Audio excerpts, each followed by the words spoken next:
Hello everyone, it's a great pleasure to give a presentation today for the conference ICAPS 2022. I'm Zhang Yumeng, a PhD student at Imperial College London. Professor Bruno Clerks is my supervisor. Our topic today is the waveform design for wireless power transfer with power amplifier and energy harvester nonlinearities. The presentation will start from the motivation of wireless power transfer, which is short for WPT. Then we will construct our system model and propose the problem formulation. Later, we will give the method to solve this optimization problem. And finally, we will give the simulation results and conclude our research. So first, what is WPT? WPT generates and transmits suitable RF signals that will propagate over the air. After propagation, the RF signal will be captured by the receivers and will be rectified into DC current for power supply by the rectangular circuits at the receivers. The benefits for using WPT is that this technique overcomes the drawbacks of the traditional battery power supply or wired power supply method, which either need periodic replacement or incurs deployment limit. Second, WPT can provide sustainable power sources for numerous low power sources in the future networks such as the Internet of Things. And last but not the least, this technique can meet the two of the major requirements in 5G networks, green technology and the reduction in energy consumption. Thanks to the previous research efforts, using WPT has become fully feasible nowadays. On one hand, we are requiring lower and lower power consumption for the computing tasks. And on the other hand, the power efficiency of WPT has been greatly enhanced by advanced circuit design or by higher efficient waveform design. Our object today is to boost the power harvesting performance in WPT by designing the waveform of multi-carrier signals. So before the waveform design, we need to briefly think of the block diagram of the WPT system so that we can get an idea of how the power harvesting performance is affected and how we should design based on this. Figure 1 is a block diagram of a generic WPT system. We have the input DC signal at the input of the transmitters. The signal will be converted into RF signal after the transmitter and will be propagated through the wireless channels. The RF signal will come across power loss during this channel propagation, and then it will be picked up by the receivers. At the receiver side, the signal will be converted into DC current for the power supply. So from figure 1, we can conclude that the harvest power is affected by all of these three blocks. So when we design the waveform, we need to account for the, for example, the nonlinearities at the transmitter side and at the receiver side, and also consider the channel state information. Generally, for the nonlinearities at the transmitters, the nonlinearity mainly comes from the high power amplifier, which is short for HPA. And for the receivers, the nonlinearity at the receiver mainly comes from the rectifiers. The transfer characteristics of the HPA and the rectifier are plotted in figure 2 and figure 3 respectively. A previous research that is worth mentioning here is in reference 3. In this paper, they optimizes the transmit waveform, accounting for the nonlinear rectifier at the receivers and adaptive to the channel state information. But the main limitation in that paper is that it does not consider the nonlinear high power amplifier at the transmitters. So in our paper, our object is to design waveforms considering both HPA and rectifiers nonlinearity, and at the same time make it adaptive to the channel state information. Figure 4 is a more detailed structure of WPT, where the transmitter is modeled as a composition of the HPA and bandpass filter. On this slide, we first write down the signals at each stage of the WPT system. We start from the complex signal at the input of the HPA. This signal will be abbreviated as the input waveform later. Then the signal propagates through the HPA and becomes the signal of X superscripted by HPA. The signal then goes through the bandpass filter and becomes the transmit waveform to be propagated over the wireless channels. At this stage, the signal will be abbreviated as the transmit waveform later. And afterwards, after the channel propagation, we will get our received complex signal, which is a function of the channel state information and the transmit waveform. Here, in our paper, the high-power amplifier is modeled as a solid-state power amplifier, which is very commonly used because of its power efficiency. Given the received signal, we can then write the harvested power, which is proportionally to the scaling term of ZDC here. So ZDC is a function of the expected value of the second and first power of the real received signal, approximately. And then we can formulate our optimization problem based on this.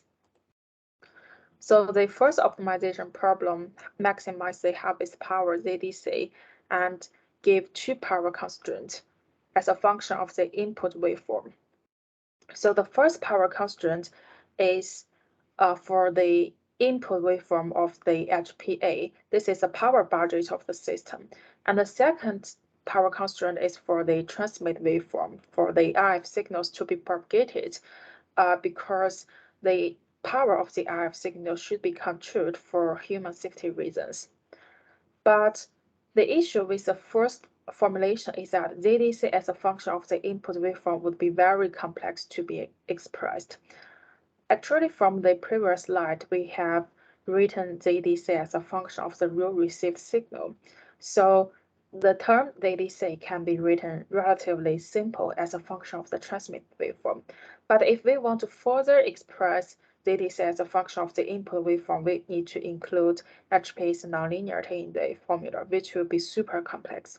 So for tractability, we form a second optimization problem where the transmit waveform becomes the optimization variables instead of the input waveform. In this case, what we need to do is that we need to write the first power constraint, the input power constraint, as a function of the transmit waveform. We have given the result here. After some derivation, we can see that for the second formulation, the objective function is a convex function with respect to the optimization variables, while the two constraints are convex also with respect to our optimization variables.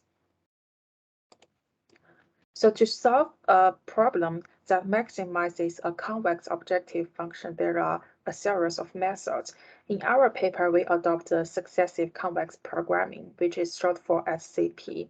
In SCP, during each of its iteration, we approximate the objective function by linear function using Taylor expansion.